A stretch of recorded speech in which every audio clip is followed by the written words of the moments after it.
오늘 함께 보실 말씀은 창세기 33장 1절부터 5절까지의 말씀입니다. 창세기 33장 1절부터 5절까지의 말씀입니다. 다 차리셨으면 합독하겠습니다.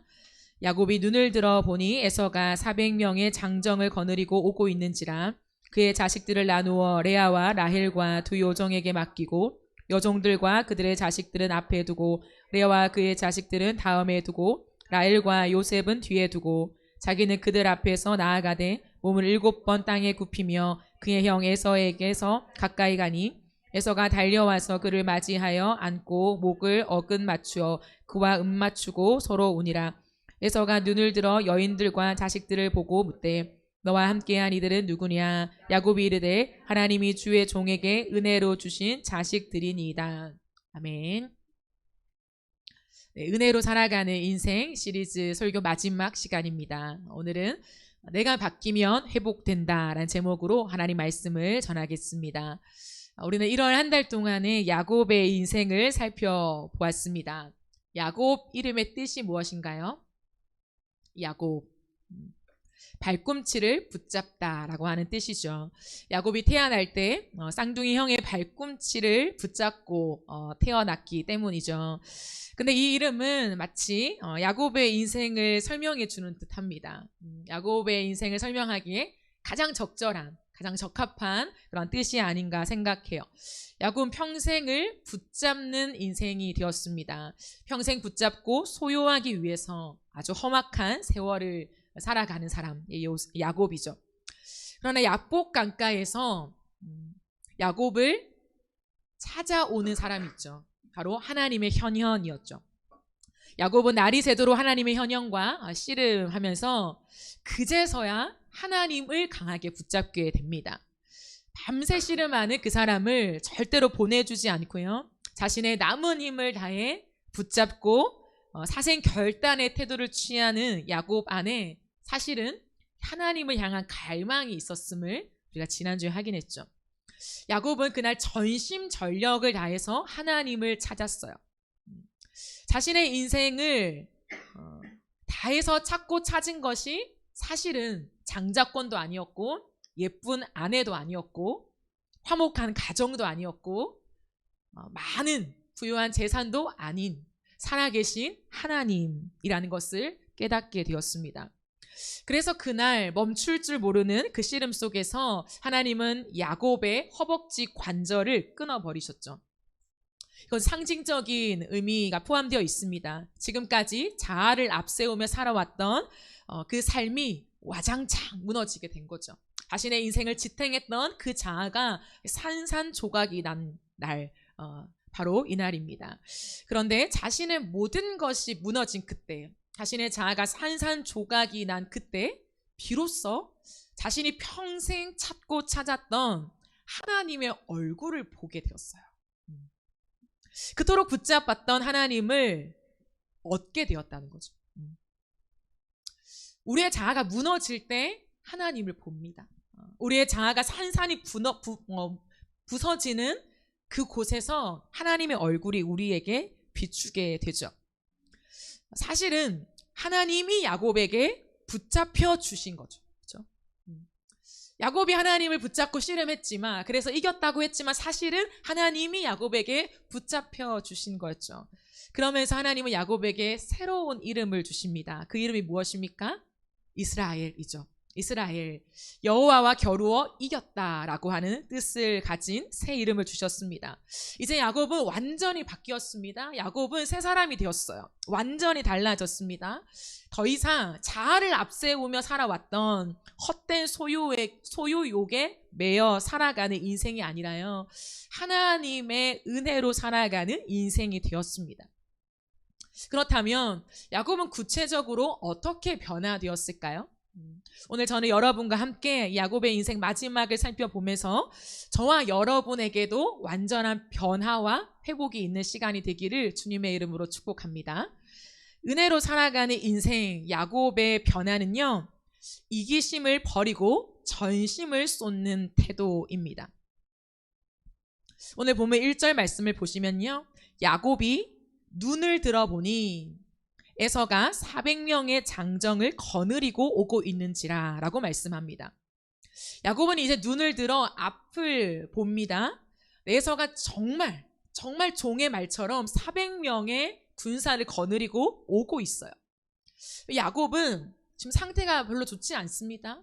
밤새 잠 한숨 자지 못했어요. 잠은커녕 이 씨름하느라 온 몸이 녹초가 된 그런 상태였습니다. 뿐만 아니라 허벅지 관절까지 끊어져서 이제 거동도 불편한 상태라는 거죠. 걷는 것이 고통이에요. 갑자기 허벅지 관절이 끊어져서 치유받는 시간, 회복되는 시간 전혀 없죠. 걷는 것이 고통이고 쓰러지기 직전의 몸 상태, 탈진되기 직전의 그런 몸 상태를 가지고 있습니다. 그런데 눈을 들어보니 상황이 변한 것이 아무것도 없어요. 그래도 밤새 하나님과 씨름했는데, 그래도 하나님을 보고 하나님의 얼굴을 마주하며 내 것들을 내려놓고 하나님과 그런 시간들을 가졌다면 그 기도 끝에, 그 씨름 끝에 조금의 뭔가 상황이 변하거나 역전되거나 이런 것들이 있어야 하지 않을까요? 그런데 야곱이 눈을 들어봤을 때 아무것도 변한 게 없는 거예요. 다 똑같았습니다. 놀라운 것은 단 하나의 변화가 생겼죠. 그 변화가 무엇입니까? 야곱의 변화입니다.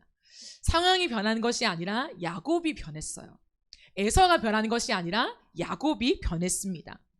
야곱은 분이엘의 새 아침을 맞이하기 전까지 어떻게 했나요? 32장 7절 8절을 보시면 이렇게 나와 있습니다. 야곱은 너무나 두렵고 걱정이 되어서 자기 일행과 양떼와 소떼와 낙타떼를 두 떼로 나누었다. 에서가 와서 한 떼를 치면 나머지 한 떼는 피하게 하겠다는 속셈을 여전히 가지고 있는 거죠. 지금 형에게 용서를 빌며 가면서도 여전히 야곱은 이 속셈을 가지고 있습니다. 뿐만 아니라 17절부터 20절까지의 말씀을 확인해 보면 야곱은 맨 앞에 종을 세워요. 그리고 그 종에게 지시를 합니다. 나의 형 에서가 너를 만나서 네가 네 집이며 어디로 가는 길이며 네가 끌고 가는 이 짐승들이 다 누구의 것이냐고 묻거든 너는 그에게 이것은 모두 주인의 종 야곱의 것.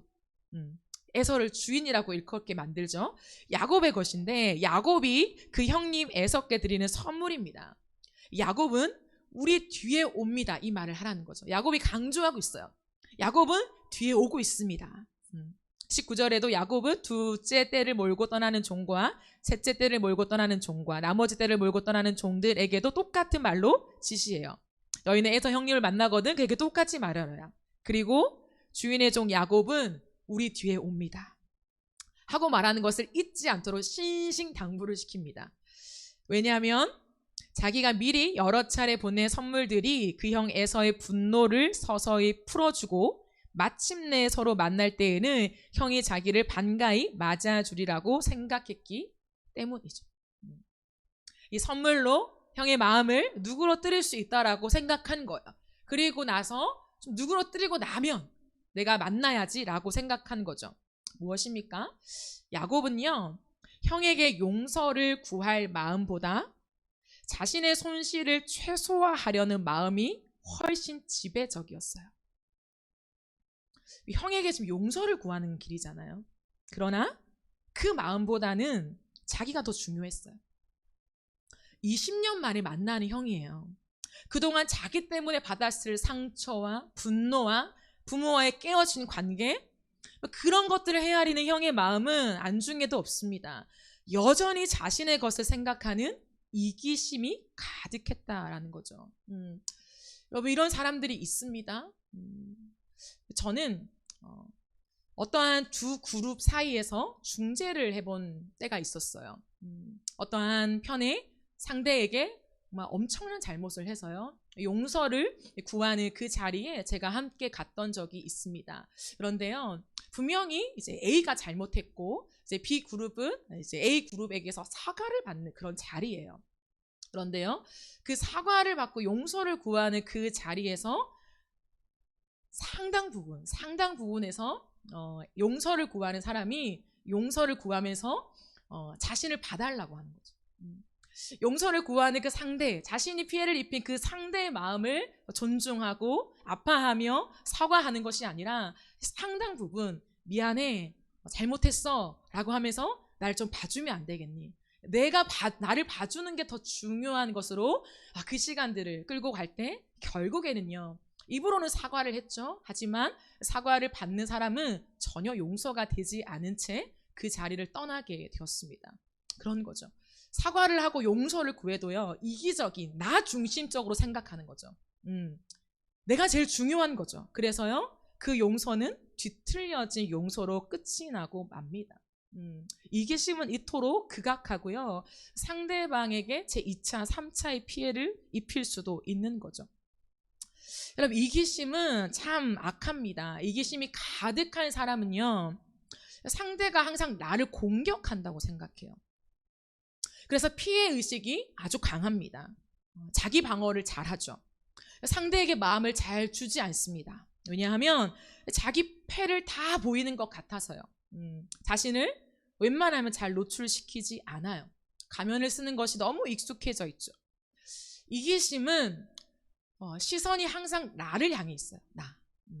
그래서 이기심 안에는요, 탐심이라는 것이 자리 잡고 있는데요. 탐심은 잘못된 갈망입니다. 잘못된 갈망. 탐내다라는 것이 무엇입니까? 바라해서는 안 되는 것을 바라고 있는 거죠. 뿐만 아니라 무언가를 지나치게 바라는 그 욕망을 의미합니다. 따라서 탐심이라고 하는 것은 우리가 흔히 소유를 향한 갈망을 의미하긴 하지만요, 그 기저에는 뭐가 깔려 있냐면 잘못된 자기애가 있어요. 잘못된 자기애. 탐심에 강력한 사람은요, 굉장히 이기적이고 그 안에 잘못된 자기애가 자리 잡고 있습니다. 잘못된 자기 사랑이라는 거죠. 자기를 사랑하는데 사실은 들여다보면 자기를 사랑하고 있는지도 잘 몰라요. 근데 자기를 너무 사랑해요. 자기를 너무 사랑해서요, 그 사랑의 기초에서 무언가를 얻는 것으로 나를 만족시키고 나를 보호하고 나를 증명하려는 욕구가 있습니다. 그런데 여러분, 우리가 이 땅을 살아가는 동안에 나를 증명하는 것보다 더 중요한 것은 나를 직면하는 거예요. 반드시 기억하세요. 우리가 이 땅 가운데 너를 증명해, 너 자신을 증명해라고 하는 수없이 많은 요구가 우리에게 밀려옵니다. 그러나 우리는요, 증명하기 위해 살아가는 존재는 아니에요. 그 어떤 것도 내가 나를 증명하기 위해 살아가는 것이 아니라요, 우리는 항상 하나님 앞에서 나를 직면하는 존재가 되어야 해요. 믿음도 마찬가지입니다. 믿음을 증명하기 위해 살아가지 마세요. 믿음을 왜 증명합니까? 믿음은 삶에 그냥 나타나는 거예요. 자연스럽게. 믿음을 증명하는 것이 아니라 믿음의 사람은요, 날마다 매 순간마다 살아계시며 내 앞에 계신 하나님 앞에 나를 직면하는 사람이에요. 나를 증명하기 위해 살아가면요, 구제불능의 이기적인 존재가 됩니다. 내 각도를 벗어나지 못해요. 항상 말하고 판단하고 생각하는 모든 것이요, 나 중심적이에요. 내가 시작이고 내가 출발점이 되는 거죠. 그러니까요, 구제불능이 되는 거예요. 좀처럼 그 나라고 하는 감옥에서 나를 꺼내줄 사람이 없다는 거죠. 그러나 하나님 앞에서 나를 직면하면 성령을 따르는 이타적인 존재가 됩니다. 갈라디아서 5장 24절, 26절 말씀 3번역인데요. 우리가 함께 읽으면 좋겠습니다. 시작. 그리스도 예수께 속한 사람은 정욕과 욕망과 함께 자기의 육체를 십자가에 못 박았습니다. 우리가 성령으로 삶을 얻었으니 우리는 성령이 인도해 주심을 따라 살아갑시다. 우리는 잘난 체 하거나 서로 노엽게 하거나 질투하거나 하지 않도록 합시다. 갈라디아서에서 바울은 우리에게 이렇게 말해주고 있습니다. 여러분, 우리는 누구입니까? 우리의 자아는 이미 십자가에 못 박았지 않습니까? 아멘이십니까? 나의 힘으로 싸울 수 있다고 믿는 환도뼈가 이미 박살난 지 오래된 사람들이라는 거죠. 여러분, 하나님의 얼굴을 마주한 야곱, 이제 하나님의 은혜로 살아가는 야곱은 탐심을 버려요. 드디어 나라는 감옥에서 풀려 나오게 됩니다. 그러자 시선이 바뀌어요. 여러분, 나라는 감옥에서 나오면요, 이기심이라고 하는 감옥에서 나오면요, 반드시 변화가 있는데 그게 뭐냐면 시선의 변화라는 거죠. 시선이 바뀝니다. 어떻게 바뀌었습니까? 이제 야곱이 눈을 들어 에서가 오는 것을 보았을 때요, 에서가 더 이상 나를 공격하는 대상이 아니에요. 자신이 용서를 구해야 하는 대상으로 보게 됩니다. 여러분, 이거 당연한 거잖아요.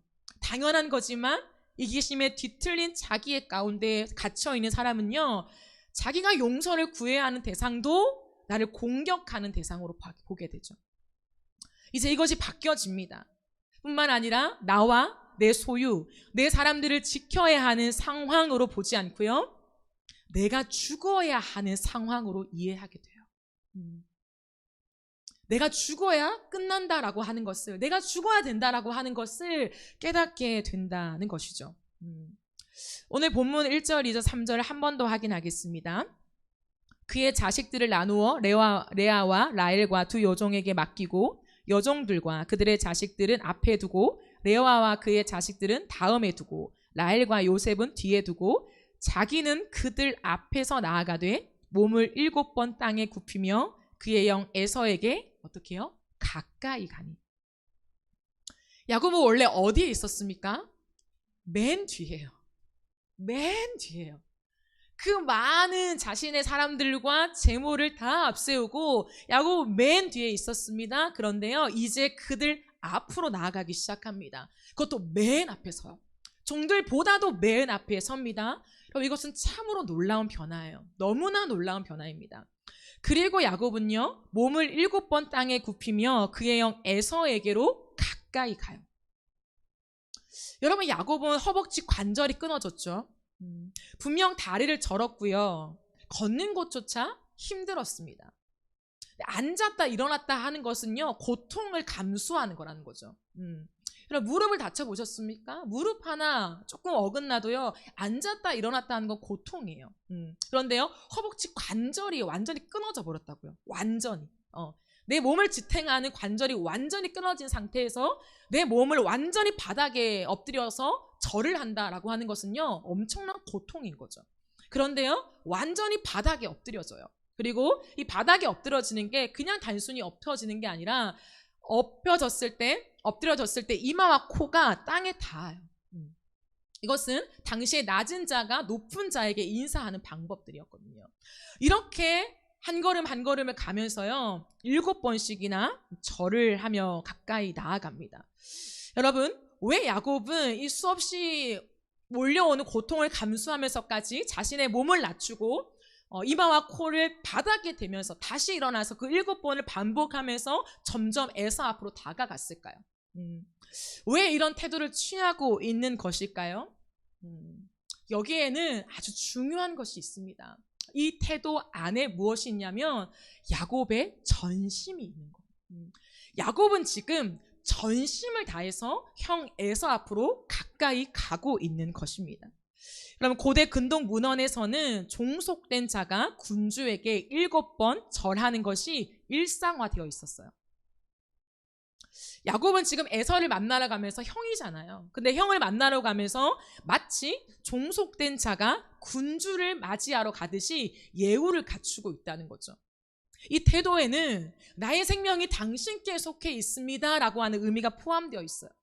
당신이 어떻게 처우를 하든지 내가 마땅히 당하겠습니다 라고 하는 그 심정이 포함되어 있다라고 하는 거죠. 무엇을 말해줍니까? 야곱은요, 그냥 용서를 구하고 적당히 길을 잘 비켜가는 정도로 시작하였던 이 걸음에서요, 전심을 다해서 목적 자체가 에서에게 용서를 구하는 것으로 완전히 변경되어진 것입니다. 형은 단순하다는 걸 알고 있었죠. 선물 좀 주면 한 몇 차례 그룹을 지나며 형의 마음이 누그러뜨려질 거야 라고 하는 것을 야곱은 짐작하고 있었어요. 그런데요, 그 모든 것을 다 지워버립니다. 머리를 쓰고 형의 마음을 풀 작전을 세웠던 모든 것을요, 다 지워버려요. 이제 야곱의 머리에 자신이 두들겼던 계산기는 없습니다. 리버브를 빼주시면 좋을 것 같아요. 자신을 위해 펼쳐놓은 모든 플랜을 다 접어요. 다. 야곱은 지금까지 항상 마음이 나뉘어져 있었거든요. 이런 거죠. 내가 잘못한 건 맞지만 그래도 이게 죽을 일인가? 이런 생각. 내가 용서를 구하는 건 맞지만 그래도 내 생명은 부재해야 되는 거 아니야? 내 처자식은 살려야지. 항상 자신의 것을 챙겼다고. 용서를 구하지만 그 용서가 100%가 아니라요. 항상 그래도가 있어요. 그래도 자신의 입장을 변명하는 거죠. 야곱은 지금까지 이러한 삶의 태도로 살아왔습니다. 지금까지 비겁한 인생으로 살아왔어요. 내 인생의 플랜 A, B, C를 다 세워놓고요. 내가 살기 위해 다방면으로 계획을 세우고 나를 지켜 살아온 인생이었습니다. 근데 여러분, 야곱은 이제 전심으로 상대방만을 향해 있다는 거죠. 전심으로 완전히 자신의 인생을 상대방을 향해 틀어버렸다는 거예요. 그럼 이것은 엄청난 변화입니다. 내가 형에게 한 행동은 100번 잘못했다는 거예요. 그것밖에 없어요. 내게 지금 아내와 많은 재물과 종들, 이 모든 것이 나의 전부이지만 이제 야곱은요, 이것이 전부가 아니라 내가 평생토록 용서를 구해야 되는 그 형에게 정말 마땅한 용서를 구하는 것이 전부가 되어버렸다. 이런 인생이 쉽지가 않아요. 여전히 내 것을 챙기길 원하죠. 잘 화해해서, 잘 용서해서 이 위기를 모면하고 내가 가야 될 그 목적지까지 가는 것이요, 많은 사람들이 목표로 하는 삶의 태도입니다. 그러나 야곱은 하나님을 만나고 이 삶의 태도가 완전히 뒤바뀌어 버린 거예요. 형의 장자권을 빼앗고 축복을 빼앗은 것에 전심으로 미안해하고 있어요. 나는 입이 10개라도 할 말이 없다는 거죠. 내가 주장할 것은 아무것도 없습니다. 그 어떤 변명도 하지 않겠습니다. 이 마음만으로 나아가고 있을 뿐입니다. 다른 마음이 전혀 섞여 있지가 않아요. 여러분, 우리가 누군가 앞에 미안하다고 할 때요, 사실은 전심이 아닐 때가 얼마나 많은지 몰라요. 미안하죠. 미안하지만 내가 왜 그랬냐면, 미안하지만 나도 이유가 있었고, 미안하지만 내 형편에서 내가 변명할 것이 너무 많은 거예요. 너무나도. 정말 100% 다른 것이 들어올 틈이 없을 만큼 상대에게 미안한 마음만 오롯이 전달하는 경우가 드물어요. 그러니까 화해가 좀처럼 일어나지 않죠. 늘 싸우는 거죠. 7대3, 2대8, 1대9냐. 여러분, 우리는 자동차 사고가 아니잖아요. 자동차 충돌이 아니라는 거예요. 사람 대 사람이 함께 만났을 때에 어긋난 것, 그것을 바로 세우기 위해서는 몇 대 몇이 중요하지가 않아요. 1인 사람이 더 엎드려야 됩니까? 9인 사람은 당당해야 됩니까? 그런 게 아니라는 거죠. 그런 방식으로 사람과의 관계를 대하면요, 관계가 풀려지지가 않아요. 야곱은 이제 모든 마음을 정리하고 전심으로 형에게 미안하다는 마음만 가지고 나아간다는 거예요. 깨끗하게, 투명하게 그 마음으로 전심을 쏟아서 정말 자신의 모든 것을 납작 엎드려서 형에게 잘못을 구하고 있습니다. 여러분, 이런 야곱의 전심은 어디에서 나온 걸까요? 야곱 원래 이런 사람이 아니었잖아요. 도대체 어디에서 전심을 쏟는 태도가 나온 것입니까? 하나님과 씨름하면서요. 앞서 보낸 재물, 종, 자식, 아내들과 야곱은 분리되었어요. 홀로 하나님과 씨름합니다. 그는 그 시간 밤을 새면서 무엇을 붙잡았습니까? 오직 하나님만 붙잡고요, 하나님께만 올인했어요. 하나님께만 전심을 쏟았습니다. 평생 처음으로요. 자신의 인생 처음으로요. 두 가지 마음과 생각을 품지 않았어요. A를 생각하면서 B, C, D가 있겠지라고 생각한 모든 것들을 처음으로 차단하고요, 자신의 마음 전부를 하나님께만 쏟아냈어요. 전심을 쏟는 것이 무엇인지 하나님과 씨름하는 이날 밤이 새면서 처음으로 경험하게 되었다고요. 하나님께 전부를 거는 것. 내가 평생 읽어왔지만 그 어떤 축복도, 그 어떤 재산도, 그 어떤 아내도, 나의 모든 소유도 다 필요 없다, 하나님만 있으면 된다라고 하는, 하나님께 올인하는, 전부를 쏟는 그 밤을 야곱은 지나왔습니다. 그렇기 때문에 야곱은요, 알았어요. 이게 어떤 의미인지를 처음 경험해 본 거예요. 여러분, 야곱은요, 하나님을 만나면 어떻게 된다고 생각했습니까? 죽는다고 생각했어요. 내가 하나님 얼굴을 보는 때는 죽는다고 생각했어요. 그런데요, 안 죽는 거예요. 야곱은 고백했습니다. 브니엘의 새 아침이 밝았을 때 내가 하나님의 얼굴을 보면 죽는다고 생각했는데 나는 죽지 않고 살아있네. 라고 고백을 해요. 이것이 야곱의 진심이었습니다. 야곱은요, 하나님 앞에 전심을 쏟으면서 하나님의 얼굴을 구했고 하나님을 만났을 때요, 오히려 내가 죽는 그 자리에서 나를 살리신 하나님을 만났다고요. 내 모든 관절이 다 부서지고 내 인생을 지탱할 수 있는 모든 것이 다 산산조각 나고 내가 얼마나 비열한 인생이었는지를 하나님 앞에 직면해 나갈 때에 아무것도 없었지만 아무것도 없는 그 직면 속에서 하나님이 나를 살리시고 하나님이 당신의 얼굴을 보이시는 것을 경험하게 되었다고요. 아, 하나님께 전심을 쏟을 때에 하나님이 나를 만나주시는구나. 내가 나의 모든 비열한 계획과 판단과 생각을 다 접고 하나님 앞에 나의 전심을 드릴 때에 하나님이 나를 살려주시는구나. 그리고 내가 하나님에 대하여 살아나는구나 라고 하는 것을 경험하게 되었어요. 사랑하는 여러분, 여러분에게 브니엘이 있으십니까? 우리가 움켜쥐고 있던 모든 것을 놓고 하나님 앞에 내 마음 전부를 쏟아본 적이 있으십니까? 아니요. 지금 하나님 앞에 그 브니엘의 새아침의 연장선상에서 우리의 전부를 쏟는 그 사랑이 있으십니까? 허영의 집착에서 벗어나 내가 가지고 싶은 거, 소유하고 싶은 거, 입고 싶은 거, 치장하고 싶은 거, 나를 화려하게 드러내고 싶은 거, 이것을 통해서 나를 증명하고 싶은 모든 허영의 집착에서 벗어나서 그 하나님만을 오롯이 바라보는, 그 다른 어떤 나를 증명하기 위한 집착에 끼어들 틈이 없이 하나님 한 분 향해 오롯이 내 마음을 드리는 그 브니엘을 경험해 보신 적이 있으십니까? 애써 붙잡고 있는 손을 떼서 하나님을 향하여 손을 드는 그 느낌. 지금까지 인생에 내가 붙잡아 왔던 거, 내 의, 나의 교만함, 내 자랑, 내 거만함, 내가 내 인생을 세울 수 있다고 했던 모든 것들이 다 내려놔지고 그렇게 붙잡았던 이 손으로 하나님을 향하여 정말 두 손을 들었던 그 느낌, 그 장면, 그 때가 있으십니까? 그게 오늘이십니까? 날마다 브니엘의 새 아침을 맞이해야 돼요. 10년 전, 20년 전, 30년 전 아니에요, 여러분. 그것이 정말 하나님을 만나서 내 환도뼈, 정말 모든 것이 위골되고 하나님 앞에 서는 그날이었다면 그날은요, 반드시 오늘이 되어야 합니다. 여러분, 어제로 끝날 수가 없다고요. 그 하나님 앞에서 하나님의 주권을 인정하며 설 때에 하나님이 저와 여러분의 기업이 되어 줄 줄 믿습니다.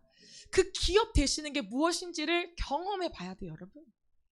내가 내 삶에 많은 것들을 채워놓으려고 살아가는 그 집착 말고요, 하나님이 내 인생의 기업 되셔서 내 안을 가득 채우는 그 이너프, 내 인생을 만족시키는 그 이너프, 아니요, 내 만족 때문이 아니라 하나님을 향하여 내가 살아나는 그 하나님이 열리는, 하나님이 하나님 되심을 고백하게 되는 그 은혜를 경험하는 놀라운 신비요. 여러분, 그것이 저와 여러분에게 있음을 통하여서 하나님이 이미 준비하신 그 은혜가 저와 여러분의 소유가 되어지기를 예수님의 이름으로 축복합니다. 야곱은 이제 하나님께 전심을 드리는 사람으로 바뀌었어요. 그러자 어떻게 되냐면 거룩한 일치가 일어납니다. 여러분, 하나님을 향해 전심을 드리는 사람이요, 하나님을 향해서 다른 어떤 불순물이 끼어들지 않고 전심을 드리는 태도는 하나님 앞에서만이 아니라 이제는 사람 앞에서도 동일해져요. 진짜 믿음은 뭐냐면 삶의 태도에 거룩한 일치를 만들게 되는 것입니다. 하나님 앞에서 전심을 쏟는 사람은 사람 앞에서도 전심을 다하게 됩니다. 말의 일관성이요, 반드시 따라오게 됩니다, 여러분. 믿음의 사람이 말의 일관성이 없다? 그럴 순 없어요. 그럴 순 없습니다. 하나님 앞에서 진짜 믿음을 가지고 하나님 앞에 전심으로 주님을 사랑한다고 고백하는 이 입술에서요, 거짓말이 섞일 수가 없어요. 말의 일관성은 반드시 따라옵니다. 삶과 예배의 일관성이 따라와요. 어디를 봐도, 이 사람의 어디를 봐도 일관성 있는 거룩한 일치가 삶의 태도가 됩니다. 자기 증명과 자기 소유로 생존하는 인생이 아니라 일치된 태도로 깨끗하고 선명한 삶을 살아가게 되는 것이죠. 여러분, 이런 사람은요, 결코 카멜레온 같은 사람이 될 수 없어요. 카멜레온 같은 사람이 누구입니까? 만나는 사람에 따라 행동과 말하는 것을 다르게 하는 사람을 일컫는 것, 그것이 카멜레온 같은 사람. 누군가의 앞에서 다 달라지는 거죠. 행동과 말이 달라질 수가 없습니다. 믿음의 사람은요, 언제나 거룩한 일치를 이루어요. 내 영이 견디질 못해요. 거짓을 견디지 못합니다.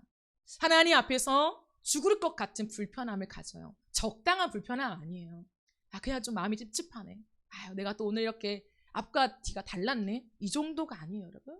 하나님 앞에서 죽을 것 같은 그러한 더러운 마음에 대한 울렁증이 일어나게 됩니다. 그래서요, 하나님 앞에서 믿음 가운데 있는 사람, 진심을, 전심을 쏟는 사람을 보면요, 어디를 봐도 동일해요. 동일합니다. 그렇게 사는 태도가 삶의 태도로 세팅이 되어 가요. 그래서요, 그 사람의 인생을 보면 항상 선명해요. 어디서나, 교회에서나, 가정에서나, 직장에서나, 모든 삶의 걸음걸음마다요, 똑같아요. 교회에서 만나는 서연이와 밖에서 만나는 서연이가 다른 사람이 아니라요, 똑같아요. 친구들 앞에 있으나, 제 앞에 서나, 교회 앞에 있으나 똑같은 사람이 거룩한 일치가 이루어진다는 거죠. 선명해집니다. 그래서요, 미움받을 용기를 가지고 살아가요. 여러분, 늘 칭찬만 받으며 살 수는 없잖아요. 모든 사람에게 다 사랑받을 수는 없습니다. 그런 거 있나요? 모든 사람에게 다 사랑받는 거 있나요? 그런 기대는요, 설정부터 잘못된 것입니다. 그런 경우는 없습니다. 깨어진 이 세상 속에서 모든 사람에게 칭찬과 모든 사람에게 사랑을 받을 수는 없습니다. 나를 사랑해주는 사람이 있으면요, 나를 미워하는 사람이 있어요. 내 마음 깊은 곳까지 이해해주는 사람이 있으면요, 나를 알아주지 못하고 내 마음을 왜곡시키는 사람도 있습니다. 사랑만 받고 살겠다는 바람은 믿음으로 살기를 포기하는 것과 같습니다. 우리가 좋은 사람이 되어야죠. 하나님 앞에서, 사람 앞에서 칭찬과 사랑을 받는 사람이 되어야죠. 그러나 이것이 우리의 목적과 목표는 아닙니다. 믿음의 사람은요, 내가 중요한 것, 내가 누군가한테 평가를 받고 누군가의 반응이 중요한 것이 아니라 하나님 앞에서 올곧게 살아가는 거예요. 하나님 앞에 진실하게 살아가는 것을 선택하고 있습니다. 예수님도요, 우리에게 너희가 세상에서는 미움을 받을 거라고 분명하게 말씀하셨습니다. 어떤 사람일수록요, 복음에 선명한 사람일수록요, 복음으로 살아가며 복음 앞에 서는 사람, 전혀 치우치지 아니하고 십자가의 길, 예수의 길을 걸어가는 사람들아, 너희는 미움을 받게 될 것이다. 그러나 세상이 너희를 미워하는 것이 아니라 나를 미워하는 것이니 괜찮다라고 위로해 주셨죠. 세상에서 믿음으로 살기 위해서 어떻게 오해를 안 받고 살 수 있습니까? 내가 죄 지은 거 말고요. 내가 잘못하고 내가 죄 지으면 그 미움은요, 용서하고 화해를 구해야 되죠. 하지만 복음의 길을 걸어가면서 어찌 억울한 일 한번 당하지 않고 이 길을 걸어갈 수 있습니까? 그런 길은 없어요. 십자가의 길은 억울한 길이고, 십자가의 길은 오해받는 길이고, 십자가의 길은요, 때로는 내 심장을 내어줘야 되는 그 눈물의 길을 걸어갈 때도 있습니다. 왜요? 내가 오해를 받고 내가 억울한 일을 당해도요, 이것을 다 말할 수가 없어요. 하나님 앞에서 삼켜가는 거죠. 그러면요, 심장이 다 찢어질 것 같죠. 항변하고 싶은 마음이 때로는 들 수도 있습니다. 하지만 하지 않아요. 왜요? 복음의 사람은 항변하는 인생이 아니라 믿음을 선택하는 것이니까. 항변해서 변하는 것이 아닙니다. 중요한 것은 무엇입니까? 내가 변하는 거죠. 내가 변하면 하나님이 하나님의 일을 하십니다. 여러분, 야곱이 변하자 어떻게 됐습니까? 회복이 일어났어요. 결국 중요한 것이 무엇입니까? 야곱이었다는 거예요. 야곱의 인생에 가장 중요한 것은 야곱이 변하는 거였습니다. 오늘 본문 4절 말씀을 보시면 에서가 달려와서 그를 맞이하여 안고 목을 어금맞추어 그와 입맞추고 서로 우니라. 여러분, 에서는 분명 풀리지 않는 마음이었어요. 이미 풀어진 마음속에 온 것이 아닙니다. 야곱을 죽이고 싶은 분노에 군사 400명이나 거느리고 대동하여 오고 있었습니다. 그렇게 씩씩거리며 이제 갚겠다, 이제 내 분노와 원한을 갚겠다라고 씩씩거리며 온 에서는요, 저 멀리서 야곱을 봐요. 무엇을 가장 먼저 보게 됐을까요, 여러분? 에서가 군사 400명을 거느리고 올 때에 저 앞에서 야곱의 그룹을 보잖아요. 무엇이 가장 먼저 보였겠습니까? 가장 앞에 있는 사람이 가장 먼저 보이죠. 근데 가장 앞에 누가 서 있었어요? 야곱이요. 이게 별로 감동이 안 오시죠? 그런데요, 에서의 입장에서 보면요, 이거 엄청난 일이에요. 왜요? 에서가 볼 때 야곱은요, 어떤 사람이었냐면 항상 뒤에 숨는 사람이었어요. 왜요? 항상 엄마 뒤에 숨었잖아요. 자신이 나서서 자신의 일을 처리해 본 적이 없어요. 항상 엄마가 조정하는 대로, 엄마가 말하는 대로 했던 사람이 야곱이었습니다. 결국에 엄마 뒤에 숨고 엄마 때문에 야반 도주까지 성공했잖아요. 이 에서의 분노를 피해서 내가 갈봐줘야 되는데 이 갈볼 기회가 엄마 때문에 날아간 거예요. 엄마 뒤에 숨어서 결국에 야반 도주까지 성공한 야곱이었습니다. 그런데 저 멀리서 보는데 야곱이 가장 앞에 있는 거예요. 가장 앞서 있는 거예요. 그리고요, 에서는요 깨달았습니다. 야곱의 변화와 이것은 죽을 용기였구나. 죽음을 각오하고 야곱이 선두에 섰구나라고 하는 것을 감지했습니다. 그런데요, 그렇게 앞에 있는 야곱이 어떻게 온다고요? 절며 와요. 20년의 세월이 지나고 야곱을 그 동생을 처음 보는데 가장 먼저 서서, 한 번도 그래 본 적이 없는 그 야곱이 가장 앞선 자리에 서서 절며 오는 거예요. 절며. 근데요, 이게 추격이 되잖아요. 더 가까워지잖아요. 가까워질 때 야곱이 어떻게 합니까? 그 아픈 다리를 붙잡고 엎드려요. 절을 해요. 그리고 또 가요, 앞으로. 그리고 또 절을 해요. 또 질질 끌고 가요. 또 절을 해요. 7번이나 해요. 그것을 보면서 에서는 무엇을 느꼈을까요? 무엇을? 야곱의 진심을 느꼈죠. 위기를 모면하기 위해서 또 뭔가 숨기고 또 뭔가 속여서 자신의 것들을 쟁취하려고 지금 오는 것이 아닌가라고 하는 이 마음에요, 모든 것이 다 풀릴 만큼요, 야곱의 진심은 통했습니다. 그래서요, 어떻게 합니까? 에서가 달려가요. 죽이려고 복수하려고 나왔던 그 에서가요, 이 모든 마음이 바뀌어져서요, 달려가요. 달려가서요, 야곱을 꽉 껴안아요. 꽉 껴안고 중동의 인사법인 볼에 키스를 하고요, 목을 어금맞추고 안으면서요, 엉엉 울어요. 무엇이 일어납니까? 화해예요. 여러분, 화해는 어떻게 일어나는 것입니까? 도대체 화해는 어떻게 하는 것입니까? 시간이 지나면 되나요? 아니죠. 물질을 바치고 무언가 그 사람이 좋아할 만한 것들을 바치면 되나요? 아니죠. 아니면 논리적으로 따박따박 누가 잘했고 누가 못했는지를 정확하게 따져서 그것들을 객관화시키면 화해가 이루어지나요? 아니요. 여러분, 화해는 대체 어떻게 이루어지는 것입니까? 그 사람의 사랑 앞에 항복될 때 이루어져요. 여러분, 이 말이 무슨 말인지 아십니까?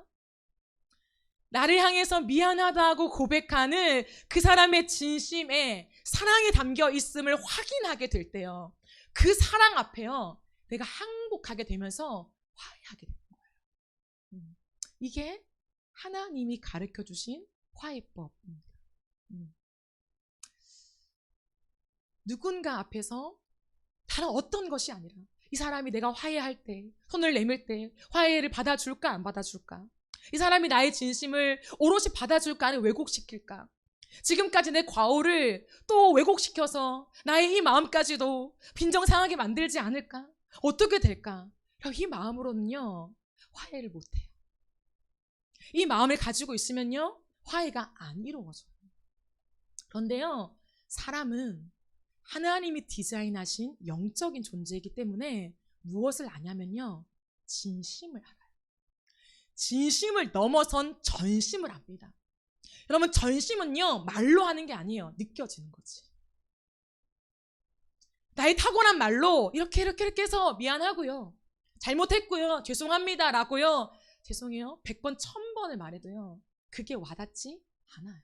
그런데요 어느라고 내 모든 서사를 다 말하지 않아도요 그냥 그 사람의 행동을, 그 사람의 겉모습을 딱 보면요 전심은 느껴져요. 아 진짜 미안하구나, 나한테 진짜 미안하구나, 전심으로 미안하구나, 나한테 용서를 구하는 그 마음밖에 없구나. 그게요 느껴져요. 웬만하면 느껴집니다. 느껴져요. 그래서요 정말 그 사람과 마주하고 나를 향해 전심을 쏟는, 나와 화해하기 위해서 전심을 쏟는 그 사람의 태도와 그 사람의 사랑을 보면요 항복하게 돼요. 그래서요 달려가죠. 안죠.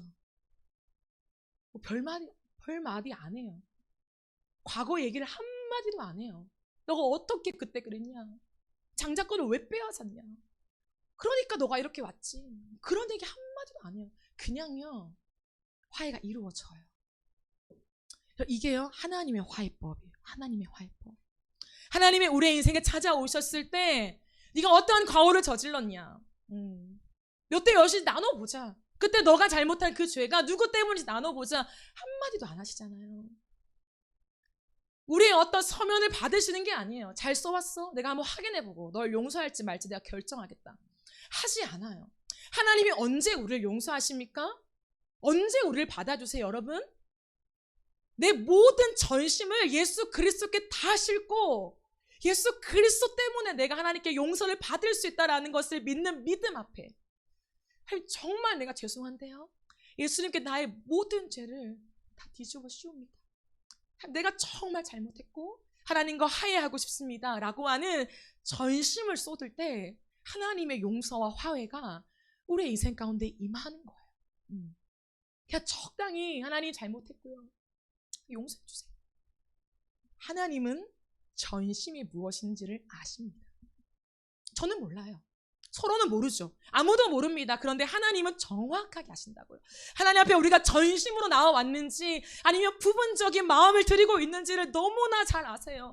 우리가 예배하러 올 때, 하나님 앞에 말씀을 들을 때, 찬양할 때, 기도할 때요, 내가 부분적인 마음을 드리고 있는지 아니면 다른 것이 아무것도 생각나지 않은 채 전심을 다해 하나님만을 바라보면서 하나님을 만나기 원하는 그 마음을 가지고 있는지 하나님은 너무나 정확하게 아신다고요. 그런데 예배 가운데 하나님을 향한 그 전심을 가지고, 하나님 정말 내가 하나님 앞에 설 수 없는 죄인입니다, 그리스도의 십자가의 은혜가 아니고선 내가 설 수 없는 죄인입니다 라고 고백하는 이 심장으로 나아갈 때 하나님은요 묻지도 따지지도 않고 곧바로 용서를 주세요. 아니 그냥 안아주세요. 왜 그랬어? 지난날에 그거 뭐야? 묻지 않고요 그냥 예배 가운데, 찬양 가운데 날 안아주세요. 오히려 위로해 주세요. 오히려 사랑한다 말씀해 주세요. 그럼 이것은 내가 잘못한 게 없기 때문이 아니라 하나님의 화해법이 적용되기 때문인 거예요. 이 화해를 아십니까, 여러분? 하나님과 어떻게 화해하는지, 사람과 어떻게 화해하는지 아십니까? 화해가 일어난 그 둘의 관계 속에 분명 에서의 마음이 누군가에 의해 만져졌어요. 누굽니까? 누구예요? 하나님이죠. 하나님이 마음을 만지신 거예요. 하나님이 에서의 마음을 만져주신 것입니다. 여러분, 하나님이 만져주시기 때문에 뒷짐지고 하나님이 하시기를 기다리는 것이 아니죠. 전심을 쏟을 때 내 전심 속에 이 전심이 상대방에게 고스란히 가 닿도록 하나님이 개입하시는 거예요. 에서의 마음속에 야곱을 보는 순간 그럼 더 열받을 수 있죠. 드디어 20년 만에 만났구나. 그놈 얼굴을 보니 더 열받네? 더 분노가 치밀어 오르네 할 수 있어요. 그런데요, 그 순간 하나님이 개입하셔서 그 분노는 온데간데 없이요, 불쌍히 여겨줘요. 내 동생아. 불쌍히 여겨진 그 사랑으로 안게 되는 거죠. 여러분, 그 가운데 무엇이 자리 잡게 되나요? 하나님의 은혜가 자랑됩니다. 마지막으로 보실까요? 5절 말씀. 에서가 눈을 들어 여인들과 자식들을 보고 묻되 너와 함께한 이들은 누구냐? 야곱이 이르되 하나님이 주의 종에게 은혜로 주신 자식들입니다 라고 고백해요. 여러분, 여기서 특별한 것이 발견되지 않습니까?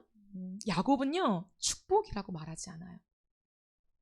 분명 축복이죠. 야곱이 받고 싶었던 축복이 여기 있잖아요. 잘 되고 싶었잖아요. 많은 소유를 가지고 싶었잖아요. 넘쳐나기를 원했잖아요. 그런데 하나님이 주의 종에게 주신 축복이라고 말하지 않고 뭐라고 고백합니까? 은혜라고 고백해요. 하나님의 축복을 바라고 살았던 야곱은 이제 하나님의 은혜를 고백하게 됩니다. 여러분, 장자권의 축복은 원래 야곱의 것이었죠. 하나님이 에서와 야곱이 태중에 있을 때부터 리브가에게 이미 이것을 말씀해 주셨습니다. 그런데 야곱은 평생을 자신이 이 축복을 받아내기 위해서, 쟁취하기 위해서 엄청난 인생의 손실을 껴안고 살아왔어요. 이제 그는 돌고 돌아 형 앞에서 무엇을 고백합니까? 하나님의 은혜를 고백해요.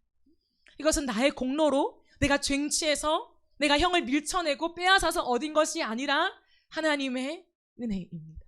하나님의 주권 안에서, 하나님의 허락하심 안에서 내게 왔을 뿐입니다 라고 하는 것을 고백해요.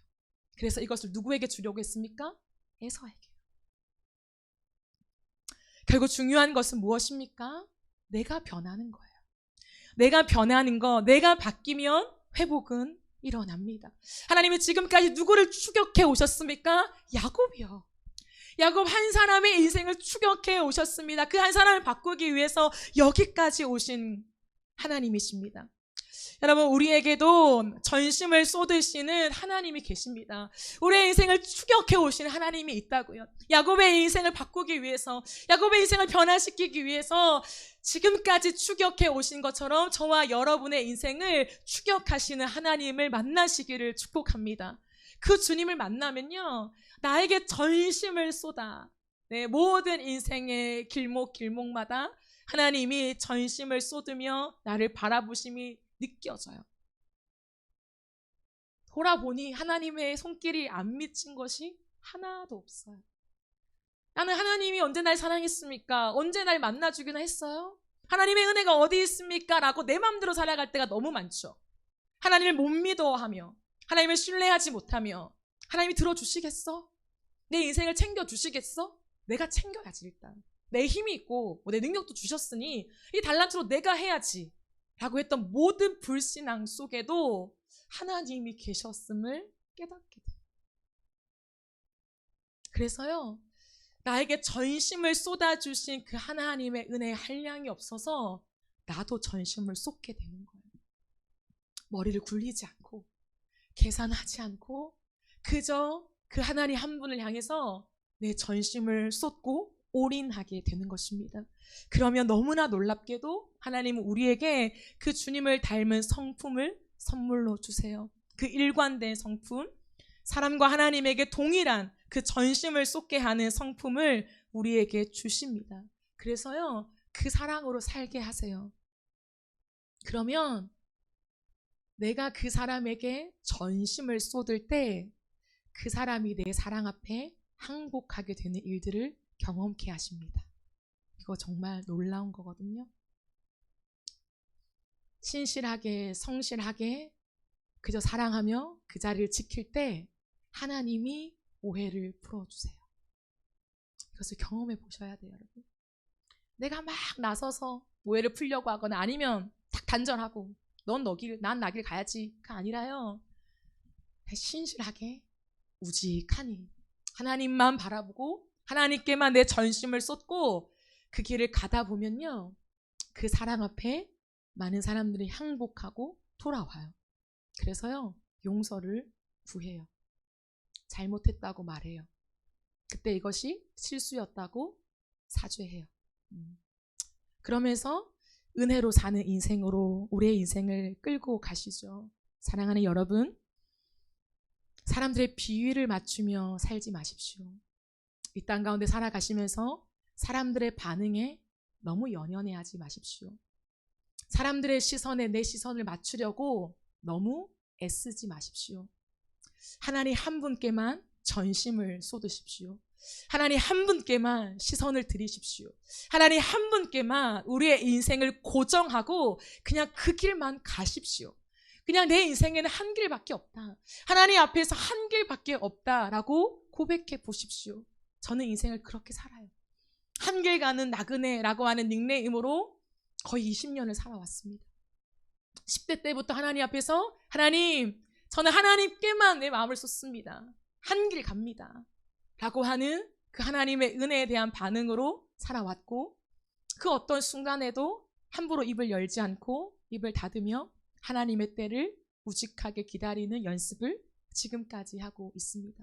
그런데 그 과정에서 하나님이 화해를 시키시고 하나님이 모든 것을 풀어주시는 은혜, 그 은혜를 주시더라고요. 앞으로 가는 여정 속에 얼마나 많은 어려움과 억울함이 있을지 모르겠습니다. 그러나 하나님의 은혜가 함께하면 다 풀리겠지, 저는 그렇게 생각하지 않아요. 주님 앞에 가는 순간까지 억울한 채로 있다가 갈 수도 있겠죠. 그러나 상관없습니다. 그 억울함을 풀려고 살아가는 인생이 아니라 하나님 바라보고 살아가는 인생이기 때문이죠. 저와 여러분에게 그 은혜, 예수님만 바라보는 은혜, 예수님께만 전심을 쏟으며 다른 것에 내 마음을 낭비하지 아니하고 내 에너지를 낭비하지 아니하고 나의 모든 것을 아시는 하나님께 여러분의 인생을 올인하게 되는 축복이 있기를 주님의 이름으로 축복합니다. 인생 약복강을 건너서 하나님의 약속을 향해 이제 달려가십시오.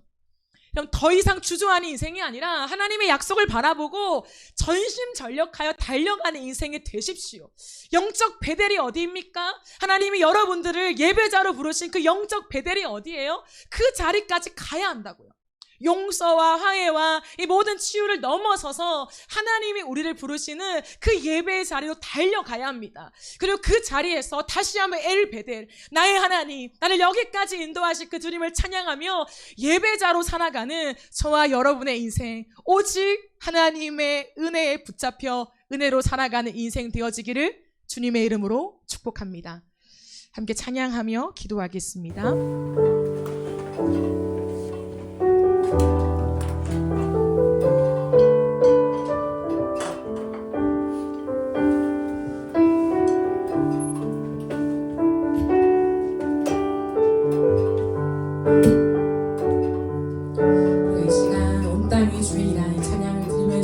우리의 인생의 주인 되신 주님, 그 주님의 선하심을 함께 고백했으면 좋겠습니다.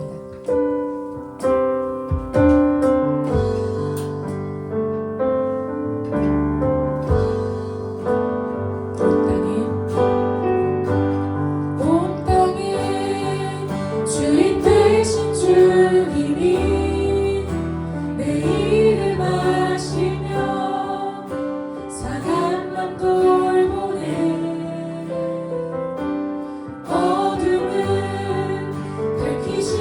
새벽별 방황하는 내 맘 주의 길 비추시네. 나로 인함이 아닌 주가 행하신 일로 나의 행함이 아닌 오직 주로 인하여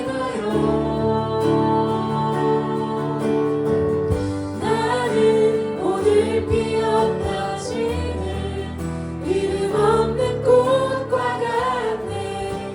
바다에 있는 파도 안개와 같지만 주는 나를 붙드시고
없어지고 우리의 미래가 불확실하게 하고 우리가 살아가는 모든 순간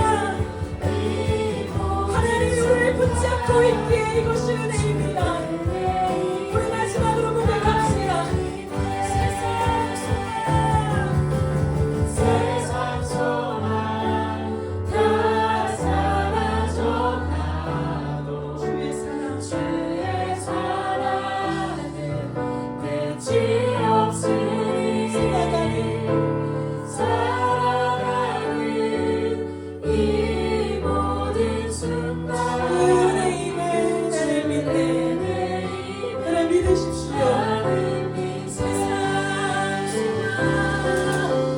세상 소망 다 사라져가도 주의 사랑은 끝이 없으니 사랑은 이 모든 순간 주의 나를 믿습니다. 우리 시간에 기도하며 나아갑시다. 은혜로 살아가는 인생 야곱의 변화는 이기심이 아니라 하나님께 전심을 쏟는 삶의 태도로 바뀌었습니다. 사랑하는 여러분, 우리 이기심을 내려놓고 하나님 앞에 전심을 쏟는 자들이 되어지기를 소망합니다. 성령께서 우리 안에 모든 불순물들을 태워주시고 나 중심의 모든 생각과 사상과 태도를 불태워주셔서 거룩한 중심, 하나님을 향하여 전심을 쏟는 사람으로 바꿔주시기를 축복합니다. 나를 증명하는 것보다 더 중요한 것은 하나님 앞에서 나를 직면하는 것입니다. 나를 증명하기 위해 살면서 구제불능의 이기적인 존재